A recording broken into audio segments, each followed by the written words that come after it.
Bueno, visto que os encantaron los vídeos que hicimos sobre la historia de Burukoak, ahora vengo con nuestra próxima historia, que es la colección Vergara. Y voy a empezar un poco por el principio, dándoos algunos datos sobre la historia del color azul, pero no cualquier azul, el color índigo, que veis que es súper importante en esta colección. Nos tenemos que ir 4000 años atrás a un yacimiento en Perú que se llama Huaca Prieta. Ahí es donde vemos por primera vez este característico color. 2000 años después, en India consiguen domesticar o empezar a cultivar esta planta, que es la Indigofera tinctoria, y de ahí se empieza a extender por diferentes lugares del mundo. Por ejemplo, en Egipto era un color que estaba vinculado a las divinidades porque, pues al final es el mismo color del cielo. En Grecia, y le llamaban Indicón, que significa de la India, y hasta Marco Polo hablaba de él en sus viajes. Era un color vinculado a la aristocracia, a las clases altas, a la realeza y a los dioses, porque por su proceso era muy caro de conseguir. ¿Veis que fue gracias a una mujer que el color índigo se extendió por toda Europa, pero por todo el mundo? En el siglo XVI, cuando los europeos empiezan a colonizar India y otros lugares de Asia, empiezan a traer ciertos tesoros, entre ellos el blue gold o el oro azul, que no es otra cosa que el índigo. Nuevamente, las clases altas, que son las que se lo podían permitir, se vuelven locas con este nuevo color. Se intenta prohibir por diferentes medios, principalmente por razones económicas y también de salud, aunque llega un momento que es infrenable y hay que buscar nuevos lugares donde intentar cosecharlo, porque en Europa no se podía porque necesitaba un clima tropical. Con la colonización de América surgen nuevas oportunidades. Una niña casi de 18 años, Elisa Lucas, quien por primera vez consigue, eso sí, al quinto intento, cultivar con éxito esta planta, y esto ya pone patas arriba todo el comercio, las plantaciones, las exportaciones y sobre todo el mercado de esclavos en Estados Unidos. ¿Queréis saber cómo este color índigo pasa de vestir a la aristocracia a las armadas más importantes de la historia? Bueno, pues una de las características del índigo es que es súper resistente y duradero. De hecho, hay una cosa que se llama Blue Disease, que es que tapices del siglo XVI han perdido todos sus colores menos el azul, que estaba hecho con índigo. Esto hace que Napoleón, por ejemplo, decida que todos los uniformes de su armada van a ir teñidos con este tinte, porque es súper resistente al sol, al agua del mar. De hecho, luego la Royal Navy británica, es decir, la Marina Real Británica, decide también que todos sus uniformes van a ir, de hecho, de azul marino, que viene de ahí. Luego también empiezan a vestirse de este color los bobbies, diferentes policías de ciudades de Estados Unidos, como por ejemplo en Nueva York, tal punto que durante una época se conoce con el término de blues a la policía en Estados Unidos. Hoy os voy a hablar de la pareja perfecta en la historia de la indumentaria, del textil y de la moda. Esta historia empieza en China, en una ciudad que se llama Nanjing. De allí se traía un tejido de algodón súper duro, resistente, de un color amarillento, que llegaba a Europa a través de un puerto en Menorca que se llama Mahón. Esto ya os tiene que sonar de algo, ¿no? Pues este tejido teñido del color índigo, que si os acordáis también es muy duro, resistente al sol, al agua, lo hacen la pareja perfecta. ¿Para qué? Para la ropa de trabajo.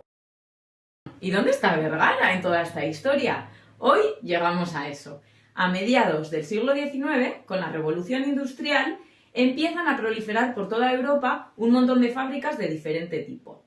En concreto, en Herría, lo que sucede es que en la Primera Guerra Carlista se eliminan los costes aduaneros y esto favorece el comercio. Esto, sumado a la Revolución Industrial, hace que un montón de pequeñitos talleres familiares se empiecen a industrializar y empiezan a crecer.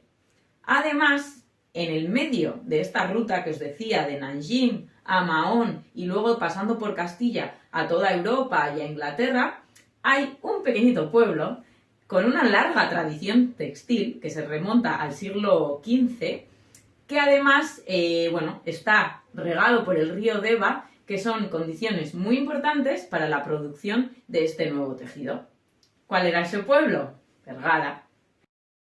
¿Y qué es lo que sucede en Vergara? Todo empieza en 1846, que es cuando se funda la fábrica de hilados y tejidos de Vergara, que luego sería Algodonera de Sant Antonio, se llamó también Tabex y hoy en día se llama Eblox.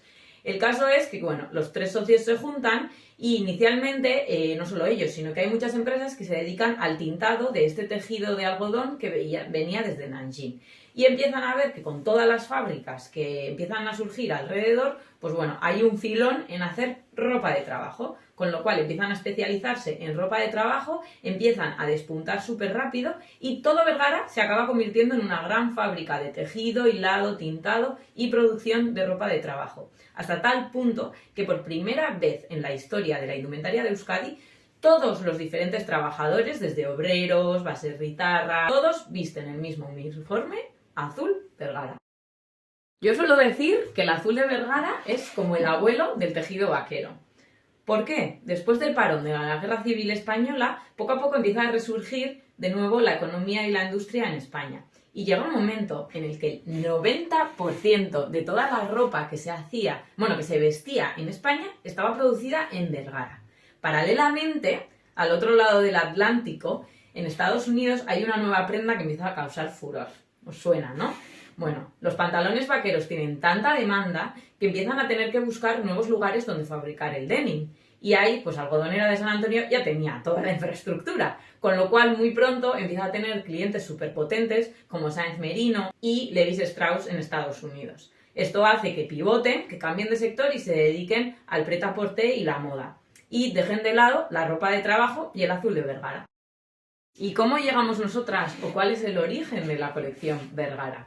Bueno, como os decía, la ahora llamada Tabex siguió creciendo y perdiendo cada vez más su conexión con Vergara. Esto hizo que el resto de fábricas que dependían de ella en la villa fueran cerrando también, hasta que en 2018 nos enteramos de que la última fábrica que queda que produce ropa de trabajo en Vergara va a cerrar ese año. Con lo cual, este azul que veis aquí está ya en peligro de extinción. Y lo que hacemos nosotras es comprar parte del stock remanente y guardarlo hasta que se nos encendió la bombilla de qué hacer con ello. Y inspiradas un poco por cómo se remendaba y se arreglaba antiguamente la ropa de trabajo, lo que decidimos fue coger restos sobrantes del tejido de nuestras colecciones anteriores y con ellos crear nuevas prendas, que de hecho el nombre de Vergara viene de ahí, Vergara, que también significa volvemos a ser. Hain pixka bat, jantziei buruz hitz egingo dizuet. Os hablo un poco de las prendas. Las primeras con las que empezamos son estas de aquí, que son prendas originales de textil y barra, hechas con tejido en exclusiva para ellos, en Santander, 100% algodón y, con este característico azul índigo o azul Vergara, que ya hemos bautizado. Además, son una edición súper limitada, porque claro, cuando se acaben ya no hay más. O sea, la fábrica hace 5 años que cerró. Hechas todas ellas en un taller de inserción social en Rentería. Como os decía, están todas customizadas con retales sobrantes de colecciones nuestras anteriores. Pues, por ejemplo, esta cazadora del Cano.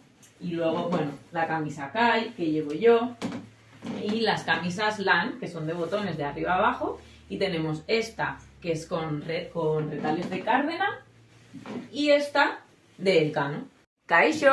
Bueno, hoy os voy a hablar de los pantalones de la colección Vergara, que es este que llevo yo, y los petos, que son estos de aquí.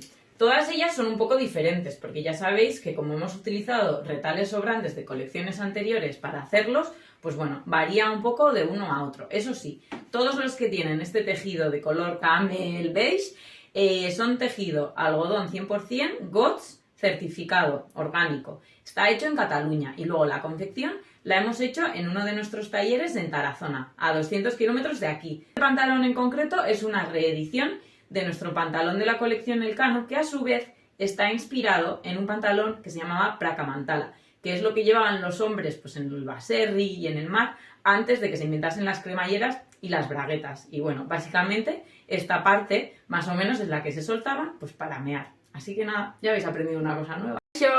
Bueno, hoy os voy a hablar de otras dos prendas de la colección Vergara. Por un lado tenemos el vestido, que es una reedición del vestido de Mari de la colección Cárdena, que es una de las cosas que tiene es que es un patronaje zero waste, es decir, aprovechamos el 100% del tejido. Es también reversible. Y luego tenemos esta prenda que a mí me encanta, que está inspirada un poco en los cinturones de herramientas de trabajo, ¿no? de diferentes gremios. Ambas prendas, como sabéis, están hechas con retales sobrantes de colecciones anteriores, algodón 100% orgánico en Cataluña y están producidas en nuestro taller de Trapagaran en Vizcaya. El cinturón, bueno, pues como veis lo podéis llevar de diferentes formas. Podéis quitar alguno de los bolsillos. Bueno, por cierto, hay dos tipos. Así, por ejemplo, como cinturón. Kaixo! Bueno, azkenik kamisetei buruz hitz egingo dizuet. Os voy a hablar de las camisetas de la colección Vergara, que ya es la última prenda que me queda por enseñaros. Hay dos modelos. Este de aquí, que es en color blanco y bueno, pues tiene diferentes detalles. Y luego esta, que es en azul marino. Ambas están hechas de algodón orgánico GOTS, en una fábrica de Bangladesh, sello Fairwear, igual que las camisetas de Burukoak, y luego están rematadas con retales sobrantes de nuestras colecciones anteriores en nuestro taller de inserción social en Retería. Así que nada, con esto ya os dejo presentada la colección Vergara, que como os expliqué, euskera significa también volvemos a ser. Así que nada, volvemos a verte en nuestros próximos vídeos.